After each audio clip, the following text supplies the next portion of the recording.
اما بعد فاعوذ باللہ من الشیطان الرجیم بسم اللہ الرحمن الرحیم رب اشرح لی صدری ویسر لی امری واحلل عقدۃ من لسانی یفقہوا قولی. نماز نبوی کتاب لائیں آپ؟ سب کتابیں لے لیجئے اور جس وقت میں پڑھاؤں تو اس وقت کتاب پر دیکھیے، قلم آپ کے ہاتھ میں ہونا چاہیے تاکہ آپ زبر زیر پیش یا ضروری وضاحت جہاں میں کروں وہ آپ نوٹ کر سکیں. تو اگر آپ کے پاس نہیں کتاب تو کم از کم دوسرے کے ساتھ شیئر کیجئے.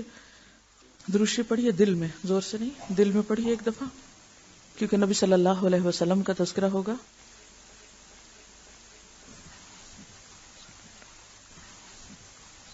پیج 33 سے ہم شروع کریں گے. اس سے پچھلے جتنے مقدمے وغیرہ ہیں وہ سب آپ خود پڑھ کے آئیں گے کل، ٹھیک ہے؟ اور میں آپ سے صرف پوچھوں گی کیا آپ نے پڑھا؟ کیوں؟ اس لیے کہ کچھ حصہ میں پڑھا دیتی ہوں آپ کو اور کچھ خود بھی پڑھنے کی عادت ڈالیں، ٹھیک ہے؟ دیکھیے ایک بات یہ ہے کہ ہمیشہ سیکھنے کے لیے ہر وقت دوسروں پر ڈیپینڈ نہ کریں کہ وہ کوئی آپ کو سمجھائے. ایک بات آپ نے ایک دفعہ پڑھی، نہیں سمجھ آئی، پھر پڑھیں. کیوں نہیں سمجھ آئی؟ پھر پڑھیں. اور اگر دل میں پڑھنے سے سمجھ نہیں آ رہی، لاؤڈلی پڑھ کے دیکھیں، اپنے آپ کو خود ڈسکس کر کے سمجھائیں اس لفظ کا معنی یہ، پھر آپ دیکھیں آپ سمجھنے لگ جائیں گے. جو لوگ خود سے پڑھ کر سمجھنے کے قابل نہیں ہوتے وہ علم میں ترقی نہیں کر سکتے. کیوں؟ وہ ایک بہانہ کر لیتے ہیں، کوئی سمجھانے والا ہی نہیں، کوئی ہمیں بتانے والا ہی نہیں آیا تھا تو وہ ہم نے سمجھا ہی نہیں.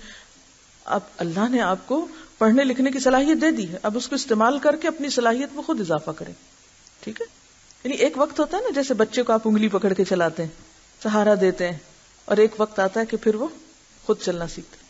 لیکن آپ کو معلوم ہے کہ وہ مرحلہ جب بچہ سہارے کے بعد خود اپنے پاؤں پہ چلتا ہے وہ کتنی دفعہ گرتا ہے کوئی بچہ جو گرے بغیر، چوٹ کھائے بغیر چلنا سیکھا ہو؟ نہیں. وہ تکلیف دہ مرحلہ ہے نا. کبھی میں بچوں کی ان ایکشنز پہ غور کرتی ہوں تو میں کہتی ہوں اللہ تعالیٰ آپ کی قدرت ہے نا کہ آپ اسی طرح چلنا سکھا رہے ہیں. گرو اور اٹھو اور چلو، گرو اور چلو، چوٹ کھا اور اٹھو، رو دھو اور پھر اٹھو. آپ چاہتے تو اس کے بغیر بھی ہو سکتا تھا، لیکن آپ بچپن سے ہی ایک ٹریننگ دے رہے ہیں کہ ساری زندگی اسی طرح ہر کام میں گر گر کے ہی اٹھنا ہے اور گر گر کے ہی پھر چلنا ہے اور چوٹ کھا کھا کے ہی آگے بڑھنا ہے. یہ طریقہ زندگی ہے، اس سے ہم فرار نہیں حاصل کر سکتے، اسے ایکسپٹ کرنا چاہیے. جیسے امام شافعی رحمۃ اللہ علیہ نے ایک مسئلے کی تحقیق میں 300 بار قرآن پاک پڑھا اور نہیں سمجھ آئی تو 301 بار جب پڑھا تو بات سمجھ میں آ گئی. آج ہم میں سے کتنے مسلمان ایسے ہیں، علم والے، صاحب علم، تحقیق کرنے والے، کہ جو ایک ہی چیز کو اتنی دفعہ پڑھیں. ایک تو ایک اپنی زندگی سے نہیں نکال دیں کہ میں نہیں یہ کر سکتی، نکال دیں نہیں کو. آپ ہمیشہ کہا کہ انشاءاللہ اللہ کی مدد سے میں کر لوں گی.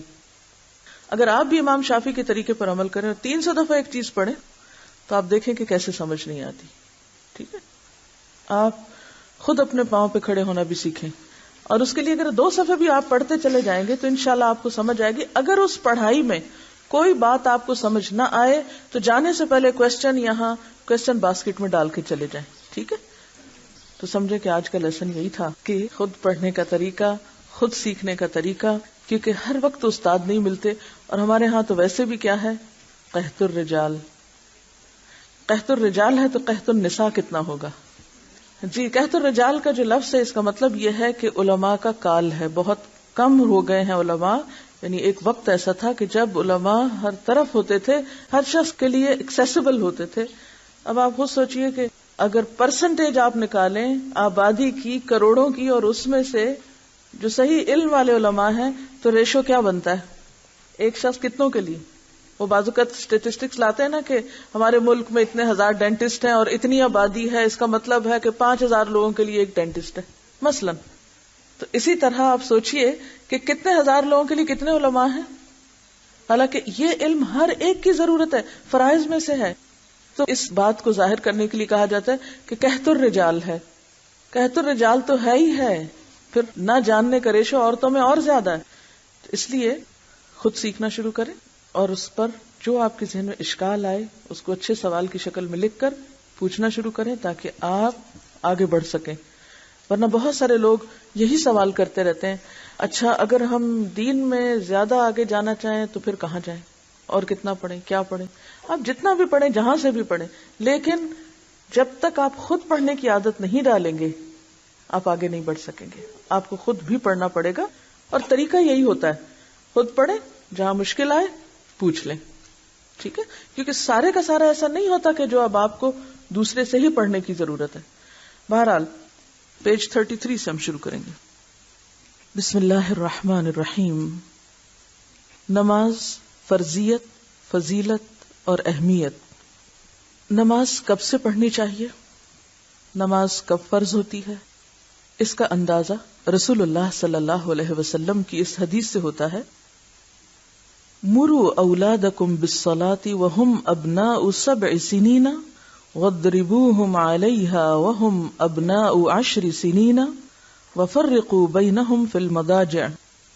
اپنے بچوں کو نماز پڑھنے کا حکم دو جب وہ 7 سال کے ہو جائیں، اور جب وہ 10 برس کے ہوں تو انہیں نماز چھوڑنے پر مارو اور ان کے بستر الگ کر دو.